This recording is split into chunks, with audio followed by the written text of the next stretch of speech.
Hello and welcome to this video. Today we're going to be giving our initial reaction to Impact's recent post on Andrew Tate. The thing is that I've actually recorded the video already. However, I realized halfway through the recording that the video is going to take a bit too long to fit in this video, so I've decided to split it into two sections. This video, which is the first section, is just going to be my initial reaction, and the second video, which will be coming out very soon, is on my meta-analysis about why this post represents everything which is wrong with social media as a whole. So without further ado, let's get right into this video. And of course, stay tuned for the second section. Now, before I get into this video, just as a disclaimer to all you snowflakes out there who's going to message and spam random hate comments in the description below, I'd like to make it very clear that I do not condone anything that Andrew Tate is saying, nor am I saying that, oh, everything he says is perfect and I'm being this great apologist for Tate. No, I am not doing anything of that sort. Rather, I'm just saying that this post, which we're going to be talking about in this video, is greatly representative of a lot of problems, including extremism, disillusionment, and a lot of problems which we see on social media today. And hopefully by going over this post, we're going to be able to understand a bit more about the situation and analyze it a bit better. Alrighty, let us start off with the first page. It says, Andrew Tate is teaching young boys to be violent misogynists. It's time for a social media platform to do something.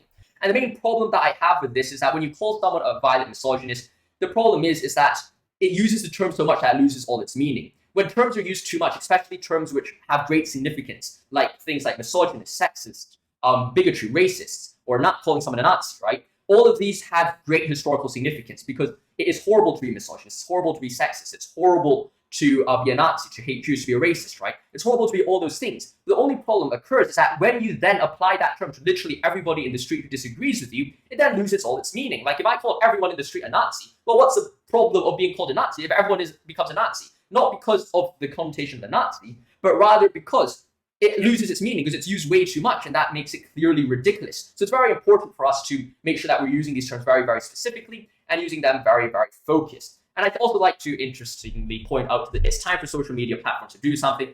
Well, if you're going to cancel Tate, I also like social media to cancel Impacts. I do think they have quite a lot of dodgy and propaganda like posts previously, which we can talk about on another day, or I might talk later on when we're doing the meta-analysis. But without further ado, let's go to the next slide. Andrew Tate is a kickboxer and influencer who violently misogynistic, homophobic videos have propelled him to global fame among young men and boys. Well, I think that this is clearly some narrative that Impact or whoever is posting this is trying to present. Andrew Tate as an influencer or kickboxer is only there or only famous because it was his misogynistic comments or his homophobic videos, which I think is clearly not the case if you actually analyze it. Because people aren't drawn to homophobia or misogyny. People are drawn to things which either they feel disillusioned or when they feel that they are going through a hard time. It's not a coincidence that most revolutions throughout history occur when people are poor. And I think this is from this perspective that Andrew Tate really resonates with a lot of young men, because of course the idea that men should be the major income maker of a family is something which occurs throughout history since the dawn of time, and especially when economy is collapsing right now. A lot of people are looking at society like, well, how on earth am I going to be able to raise money? Well, raise my family. How am I going to be able to compete with all the other men out there? Which is something that Andrew Tate says.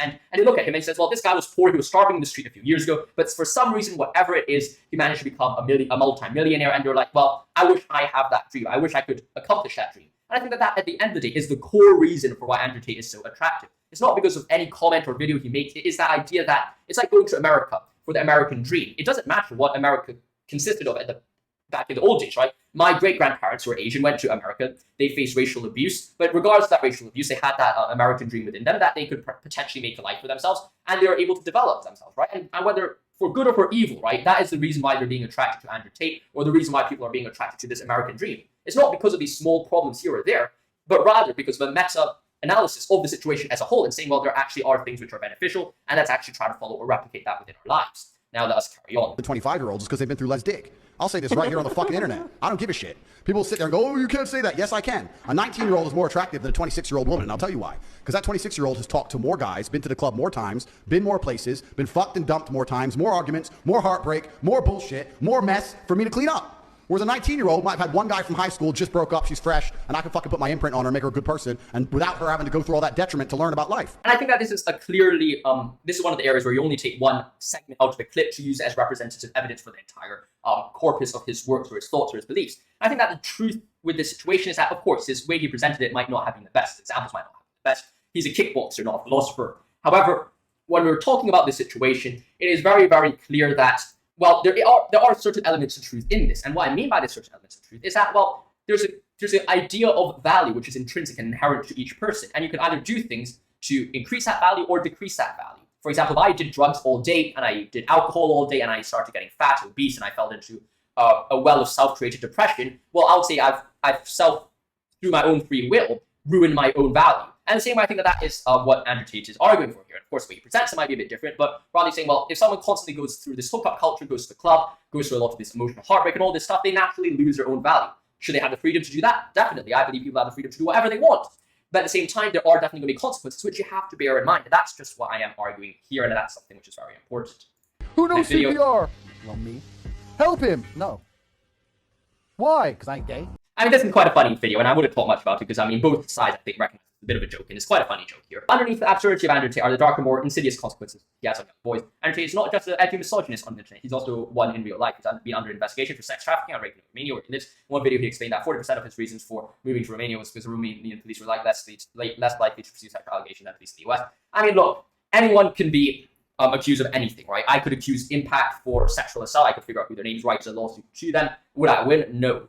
Can I accuse anyone of it? Yes. So, I mean, look, at the end of the day, of course, sex trafficking and rape are horrible. These things must be fought against at all circumstances, and no one in the world is condoning that. However, I just do think that if you are going to say, well, oh, he's been under investigation, sure. But at the same time, let's find the court case and figure out, well, is he actually guilty? Because we do live, of course, fortunately, in a country where, or in a world where we do believe that people are innocent until proven guilty. And that's something I like to hold till the day I die. And I think that that's very important here, because if you're in a society where you're guilty until proven innocent, well, welcome back to the Soviet Union, and that's now let's go to the next one. Are property. So I think my sister is her husband's property. I'm not saying anything new. I'm not saying anything which is really, truly even controversial. The whole world agreed that the woman belongs to the man when she decides to give herself to a man. Of course, it's an area where I do indeed disagree with Andrew Tate. I don't think it is right to say that women are property, or at least such in a broad general statement. Of course, I would like to see the full clip of where he's actually illustrating what he's arguing, because of course here only takes like one sentence out of his entire discussion. However, I do actually think that marriage are indeed communion or a commitment by both parties on a certain amount of agreements. For example, the male can't cheat, or the female shouldn't cheat, or do whatever they want, and there's a certain amount of set of agreements in which both parties agree to certain terms to say, well, within this relationship, I'm not going to be doing X, Y, or Z. And in some sense, it is the objectification of individuals in the sense that they are put down to a certain set of rules. However, at the same time, it's not the idea that someone's property in the sense that, well, oh, they all have no more freedoms. Of course, you do have freedoms, but at the same time, those have to be bound within reason and agreement between both parties. This is one of his more controversial ones. Let's go watch it. Slap, slap, grab, choke, shut up, bitch, sex. Slap. Now, I do think one of the funniest things here is that I think this really illustrates one of the ridiculous nature of society today, right? Like, in society today, we see all these things which says, oh, women can do whatever they want with their bodies. Oh, women can do whatever they want, this, that, X, Y, and Z. You can do whatever you want. Sex is supposedly something which is no longer something which is holy, but something which anyone can do as long as they have consent. And anyone who's watched 50 Shades of Grey knows that this is something that some girls really do like doing. And I'm not saying that all of the girls do like doing this, but, well, I mean, of course, if you look at this situation, I mean, some people might like it, and according to this leftist liberal argument, well, good on them, I guess, but then this clearly demonstrates that they do have some hypocritical messaging when they are actually talking about it. Now, of course, I don't think that this is the best way to teach people about sex ed, but at the same time, I do think that it does illustrate quite a contradiction within their own thoughts. Now, let's go to the next video. Videos of Andrew Tate have been viewed 111.6 billion times on TikTok alone. Many of them violate community guidelines but aren't being taken down. Why? Views generate profit, blah, blah, blah, blah, blah. And of course, I saw a TikTok from this girl who said, Andrew Tate is making my boyfriend hate me. It broke my heart to pieces. Well, if your boyfriend hates you, well, just dump him. I mean, seriously, like, what? I mean, if he hates you, then dump him, right? I mean, there's always going to be dicks out there. Personal relationship advice from Joshuajwyen. Just dump them if they hate you. And if they're abusing you, of course, try to speak to a teacher or speak to anyone who you can reach out to. And that's definitely very, very important. But at the same time, I don't think that this is the exception, not the rule. And of course, there's always going to be people who take people's advice or bad takes and develop on them. There's always going to be those people, and we always have to fight against it. However, I don't think that doing stuff like this is really the answer, and I'll elaborate on that in a bit. Hold social media platforms accountable for giving the largest microphones to the most dangerous people. Yeah, I think that social media platforms should be accountable, but at the same time, it's important for us to have these social media platforms for free speech, because I could use the very same argument against Impact itself. I think they have some really, really horrible takes. You just scroll through all of these things. Like, some of these are actually extremely ridiculous, and these are clearly brainwashing the youth. So that's quite dangerous. So I think that if you're going to hold Impact by their own stance, they would probably have to be taken down if you're looking at it from a purely philosophical situation. Though, of course, knowing society these days, this isn't really a philosophical or intellectual debate. It really is just who has the loudest voice and As a result, that's the reason why people like Andrew Tate and Impact have quite a big influence on society as at large. So I hope you've enjoyed this instant reaction. I'll be making my full analysis, the meta-analysis, in the future very, very soon. So make sure you keep your eyes out on this channel. Stay tuned. I hope you've enjoyed this video. Stay tuned for more. Let me know your thoughts in the comments below. Stay safe. See you soon. Thanks for watching and goodbye.